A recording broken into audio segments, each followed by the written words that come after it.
Normandy, France, summer 1944. For the crew of an American M4 Sherman tank, the world has shrunk to the size of a single terrifying hedgerow. They are deep in the bocage, a maze of ancient high-banked fields that has turned the French countryside into a death trap. Every rustle of leaves, every shadow could be a German infantryman with a Panzerfaust. But that's not what they fear most. They fear a ghost, a legend, a 60-ton predator that haunts these narrow lanes. Suddenly, the radio crackles with a voice strained by panic. "Tiger! Tiger at 3 o'clock! 200 yards!" The commander's heart hammers against his ribs. Through his periscope, he sees it. It's not just a tank, it's a monument to intimidation. A slab-sided behemoth, its long 88mm cannon seeming to stare directly at him.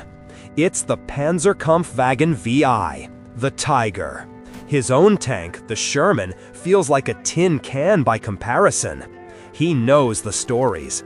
He knows his 75mm cannon will be lucky to scratch its paint at this range, while the Tiger's gun can punch through his armor from over a mile away.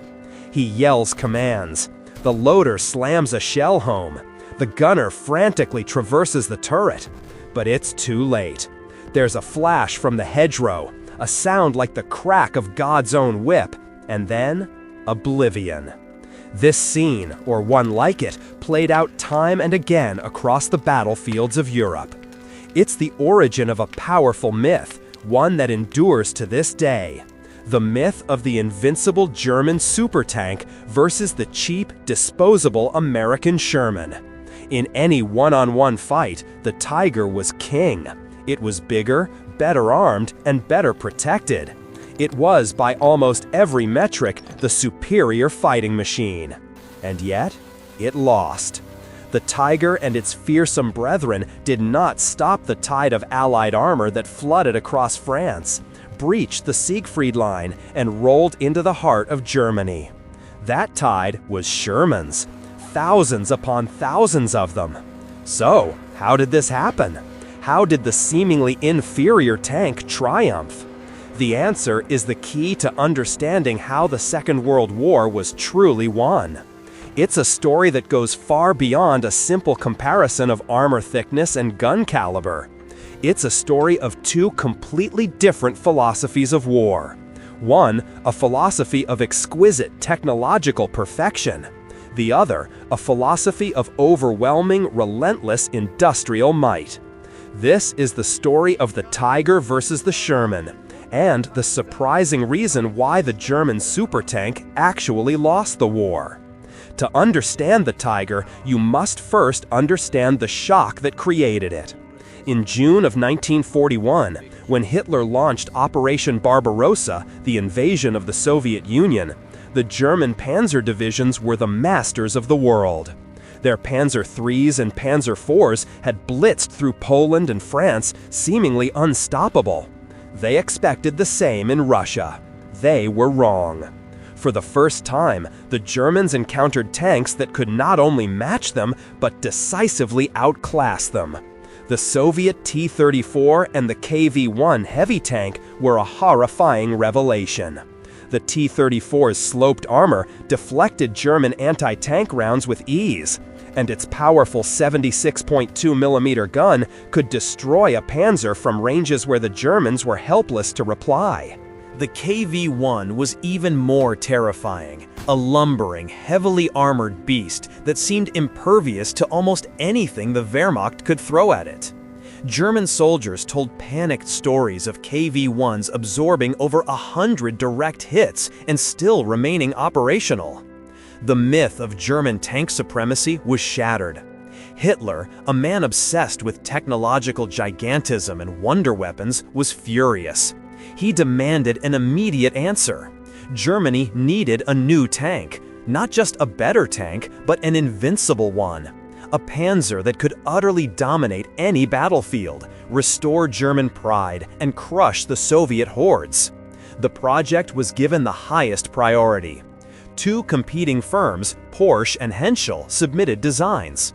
Hitler, ever the fan of complex, futuristic technology, initially favored the advanced Porsche design with its gasoline-electric drive system.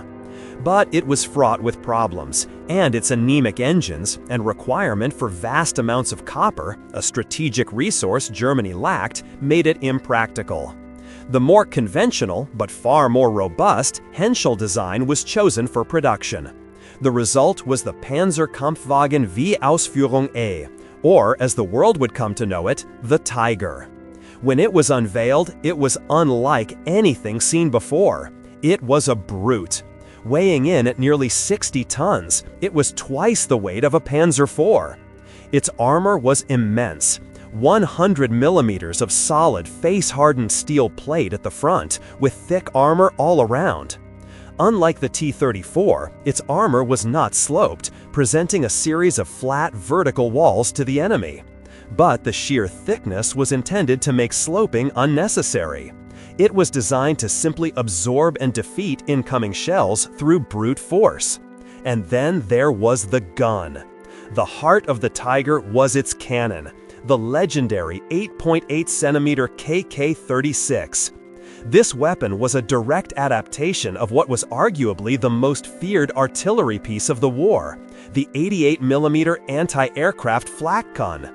On the ground, the 88 had already earned a terrifying reputation as a tank killer in North Africa and Russia, able to destroy Allied tanks from extreme ranges. Mounting this gun in a tank turret created a mobile fortress with an almost unimaginable reach and killing power. The Tiger's gun fired a heavy, high-velocity projectile that could punch through the front armor of a Sherman from over a mile away. It could kill a Soviet T-34 from ranges where the T-34's own gun was completely ineffective. The gun's Zeiss optics were superb, allowing German gunners to place their shots with surgical precision. This combination of thick armor and a devastating gun created a tank that operated on a different level from its contemporaries. Its doctrine was simple: see the enemy first, shoot first, and kill first, all from a range where the enemy could not fight back. But this monster had a dark side. Its creation was a Faustian bargain. The Tiger was a masterpiece of over-engineering. Its complex, interleaved suspension system with overlapping road wheels provided a smooth ride, but was a maintenance nightmare. A single damaged inner road wheel could require the removal of multiple outer wheels to fix, a process that could take a full day in a workshop. In the mud and ice of the Eastern Front, the wheels would freeze together overnight, immobilizing the tank.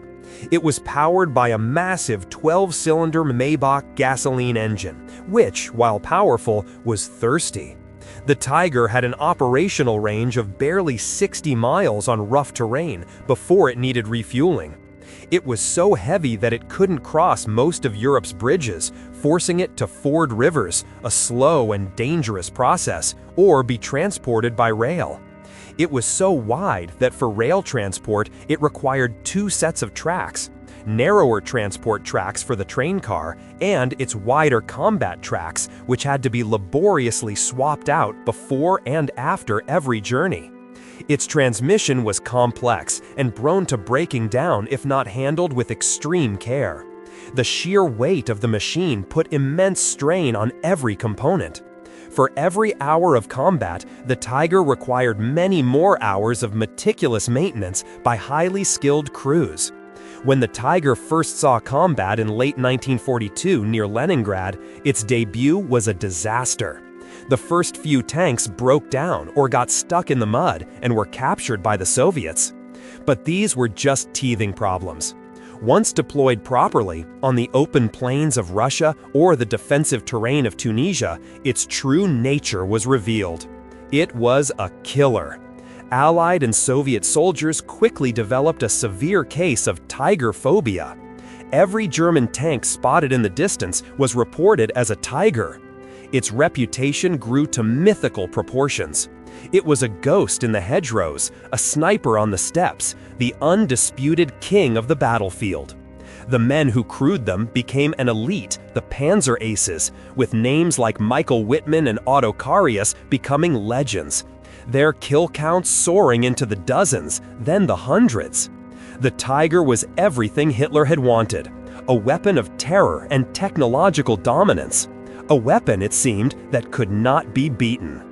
While Germany was pursuing its philosophy of technological perfection, America was following a very different path, one born from its unique geographical position and industrial culture. In the 1930s, separated from the world's troubles by two vast oceans, the U.S. Army had little interest in heavy tanks designed for tank-on-tank warfare. American doctrine, developed by men like Adna R. Chaffee Jr., saw tanks not as dueling knights, but as cavalry. Their primary role was to support infantry, punch through enemy lines, and then exploit the breakthrough, rampaging through the enemy's rear areas, disrupting communications and supply. The job of killing enemy tanks was primarily left to specialized, lightly armored but fast vehicles called tank destroyers. So, when America was thrust into World War II, its goal was not to build the best tank, its goal was to build a good enough tank, and to build a staggering number of them. The American philosophy was rooted in the assembly lines of Detroit. It was a philosophy of mass production, standardization, reliability, and logistical simplicity. The result of this philosophy was the medium tank M4, better known as the Sherman. Compared to the Tiger, the Sherman seems almost pedestrian. It weighed about 33 tons, half the weight of the Tiger. Its armor was much thinner, with about 50 millimeters on the front, and it was sloped to improve its effective thickness. Its main armament for the first half of its service life was a general-purpose 75mm gun. It was a decent weapon, excellent at firing high-explosive shells in support of infantry, and perfectly capable of dealing with the German Panzer IIIs and IVs that were the most common opponents when it first entered service. Where the Sherman truly shined was not in its combat statistics, but in everything else. It was a masterpiece of production design. It was engineered from the ground up to be built quickly and efficiently by a workforce that included millions of women, the Rosie the Riveters, who had never built a tank before. Its components were standardized. 10 different factories across the United States would eventually churn out Shermans, and parts from a tank built by Chrysler could be used on a tank built by the Ford Motor Company. Its engine, a Continental air-cooled radial engine, was a direct descendant of an aircraft engine. It was reliable and, crucially, easy to maintain and replace in the field. Unlike the Tiger's liquid-cooled engine, it was less vulnerable to a single lucky shot taking out a coolant line. The crew's quarters were, by tank standards, relatively spacious. It had a stabilized gun, which allowed the gunner to aim with some degree of accuracy while the tank was moving, a significant advantage. It had a powered turret, which could traverse a full 360 degrees in about 15 seconds, much faster than the Tiger's slow hydraulic traverse. Its simple suspension was robust and easy to fix. Its narrow tracks and lighter weight meant it could cross almost any bridge in Europe and had excellent strategic mobility, capable of traveling long distances under its own power without breaking down. The Sherman was not a superweapon. It was a tool, a reliable, versatile, mass-produced tool of war, and it had to be. America wasn't just supplying its own army, it was the arsenal of democracy, supplying tanks to its British and Soviet allies as well. The Sherman first saw major combat not with Americans, but with the British at the Second Battle of El Alamein in late 1942. There, against the German panzers and Italian tanks of the Afrika Korps, it performed brilliantly. It was more than a match for the Panzer IVs and was instrumental in Rommel's defeat. The British affectionately nicknamed it the Grant, after the American general, and praised its reliability. But then, in Tunisia, the Sherman met the Tiger for the first time. The results were a brutal shock. Sherman crews discovered that their 75mm shells simply bounced off the Tiger's thick frontal armor, even at close range. The Americans had a name for these ineffective hits: grease marks. This is where the Sherman's dark reputation was born. Soldiers began to call it the Ronson, after the popular cigarette lighter with the slogan, "Lights up the first time, every time," a grim reference to the tank's tendency to catch fire when penetrated. This was partly due to its gasoline engine and the way it stored its ammunition in the sponsons, high up on the sides of the hull. A penetrating hit there would often set off a catastrophic fire. To American GIs fighting their way through Normandy, Sicily, and Italy, the Sherman felt like a death trap, a tin can sent to fight a steel giant. They knew that if they ran into a tiger, their only hope was teamwork, numbers, and desperation. Imagine the battlefield from the two opposing perspectives. You are the commander of a tiger tank. You are part of an elite heavy panzer battalion. Your crew are veterans. You have trained together for months. Your machine is a finely tuned instrument of death. You sit in your commander's cupola, scanning the battlefield through your superb binoculars. You are a hunter. Your doctrine is to wait, to find the perfect ambush position. You spot a column of Shermans moving down a road, a kilometer away. They haven't seen you. You are in no danger. You give a calm command to your gunner. He lays the crosshairs of his Zeiss scope on the lead tank. The gunner reports, "Target acquired." You give the order, "Fire." The massive 88mm cannon roars. The tank rocks slightly. You watch the tracer round streak across the battlefield and strike the lead Sherman. A flash, a plume of black smoke. The tank lurches to a halt, flames erupting from its hatches. One down. The other Shermans scatter, confused, trying to locate you. You pick another target. Fire. Another kill. You might destroy 3, 4, even 5 enemy tanks before they can even get close enough to pose a threat. It's not a battle, it's a turkey shoot. This was the experience of aces like Michael Whitman during his infamous rampage at Villers-Bocage, where he single-handedly destroyed over a dozen British armored vehicles in minutes. From the Tiger's seat, you are invincible. Now imagine you are the commander of a Sherman. You are a 20-year-old from Ohio. You've had a few months of training. Your crew are just as young and green as you are. Your tank smells of oil, sweat, and fear.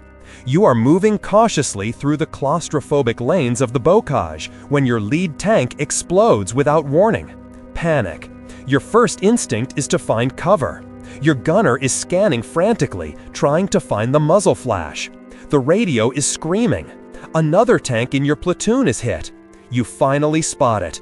The unmistakable, blocky silhouette of a tiger nestled in a tree line 800 yards away.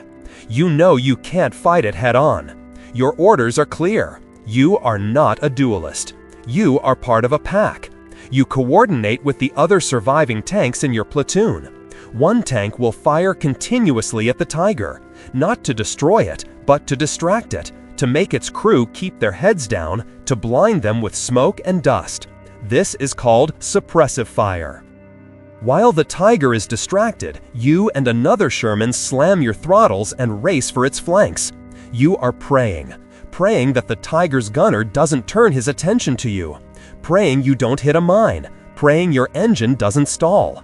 You have to get to its side or its rear where the armor is thinner. You make it. You're on its flank, 200 yards away. Your gunner has a clear shot. "Fire!" he screams. The 75mm shell hits the tiger's side. It penetrates. Inside the tiger, there is chaos, smoke, spalling metal. You've wounded the beast. The other flanking Sherman also gets a shot off. Another hit. The tiger, crippled, its crew, perhaps dead or wounded, slowly stops. You have won, but your platoon has lost 2 tanks and 10 men. This grim arithmetic gave rise to the famous, if apocryphal, GI saying, "It takes 5 Shermans to kill 1 tiger. We lose 4, but we get the son of a bitch." This tactical reality forced the Americans to adapt. The Sherman was continuously upgraded. Later models were equipped with a more powerful, high-velocity 76mm gun. While still not a match for the Tiger's 88 head-on, it gave Sherman crews a much better chance. They developed new ammunition, like armor-piercing composite rigid APCR rounds, which had a tungsten core and could punch through thicker armor, though they were in short supply. The problem of fires was also addressed. Wet storage Shermans were introduced, which surrounded the ammunition racks with a water and glycol mixture. If a rack was hit, the liquid would quench the fire before it could spread. This dramatically increased crew survivability and largely put an end to the Ronson reputation. The final evolution, the M4A3E8 or EZ8, with its new suspension and 76mm gun, was a truly formidable tank. But even with these improvements, the core American doctrine remained the same. Use numbers, use flanking tactics, and use combined arms.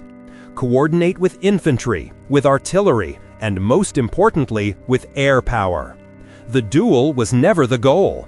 The goal was to win the battle, and ultimately to win the war.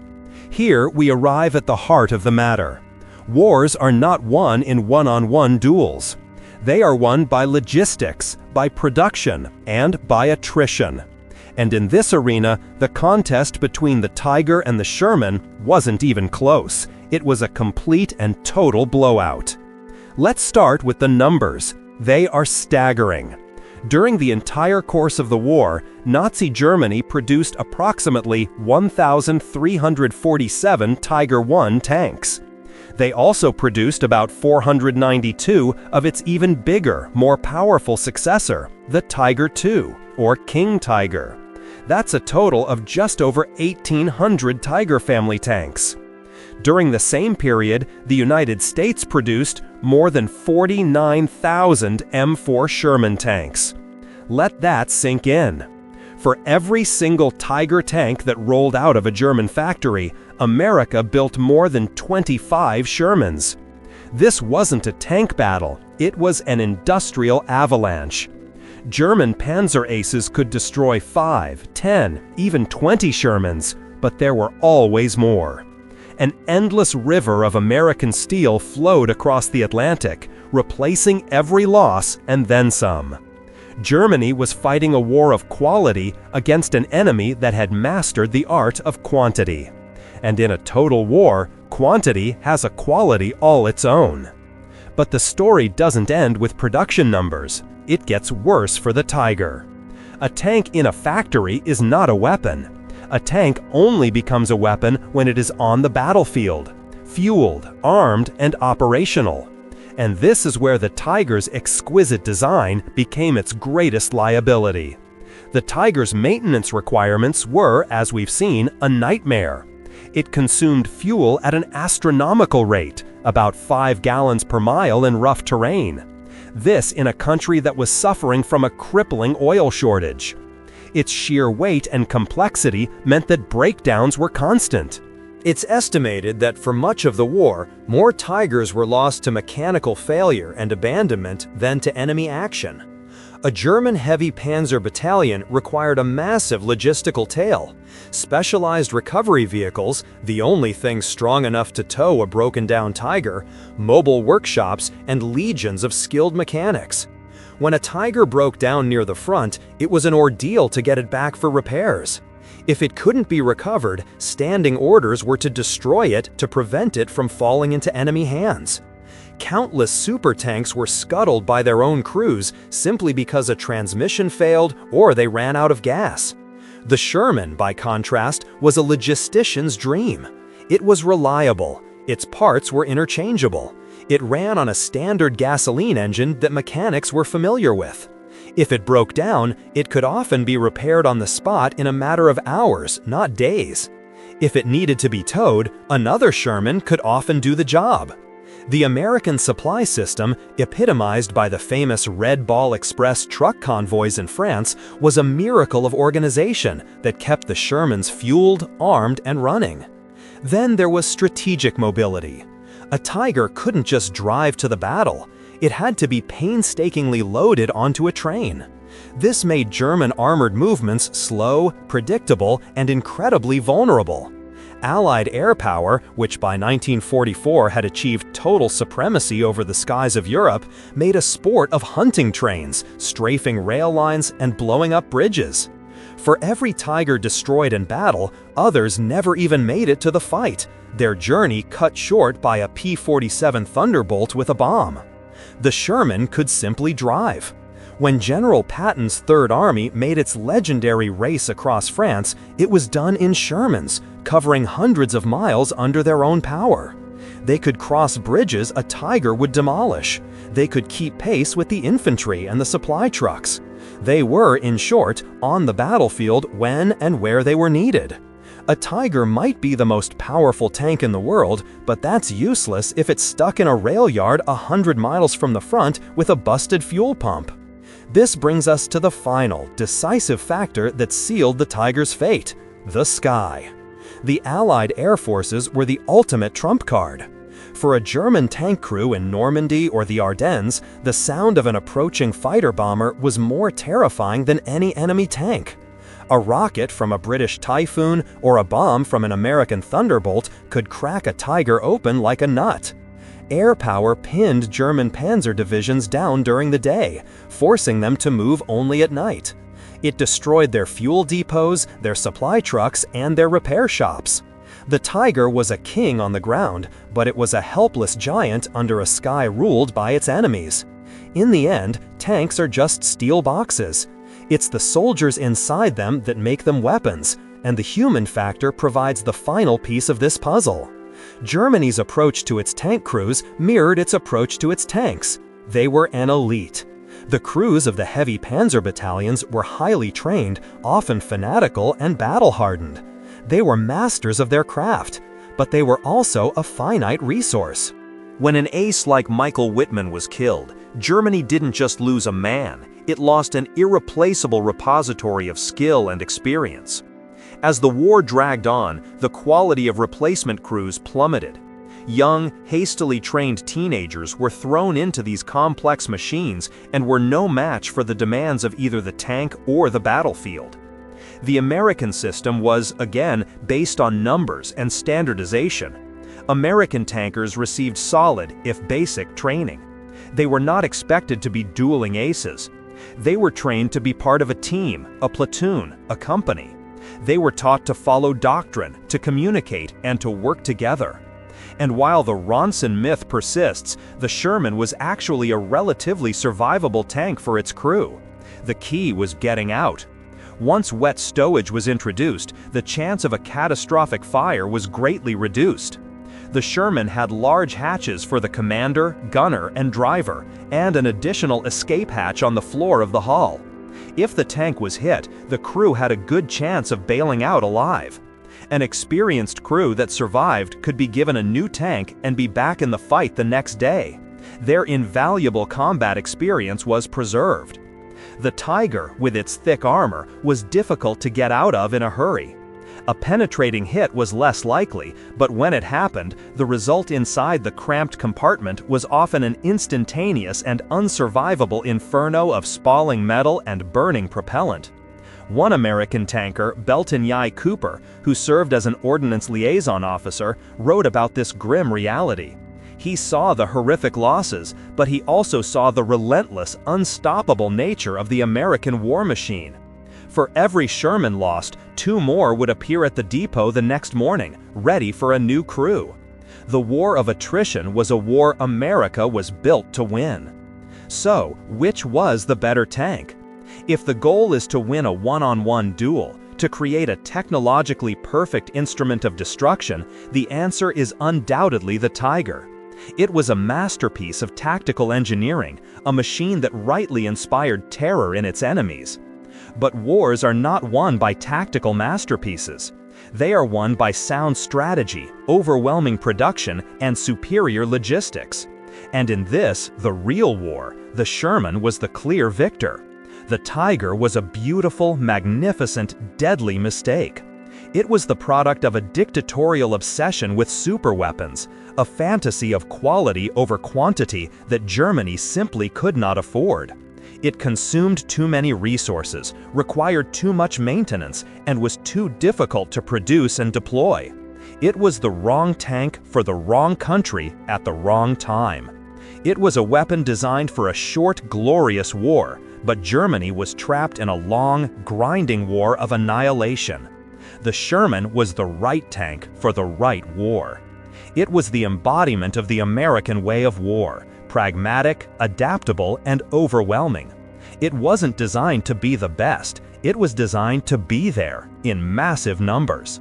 It was a platform that could be endlessly modified, easily repaired, and effectively used by citizen soldiers.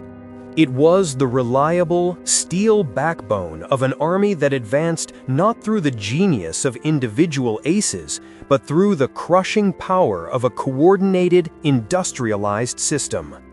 The enduring image of German armor is the lone tiger, a predator waiting in ambush. It's an icon of power and menace. But the enduring image of Allied victory is different.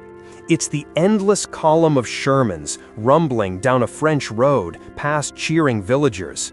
It's the sight of dozens of them fanning out across a field to hunt a single, stalled German heavy. It's the knowledge that behind them, the Red Ball Express is rolling, and behind that, the factories of Detroit are humming, and above them, the sky belongs to the P-47s.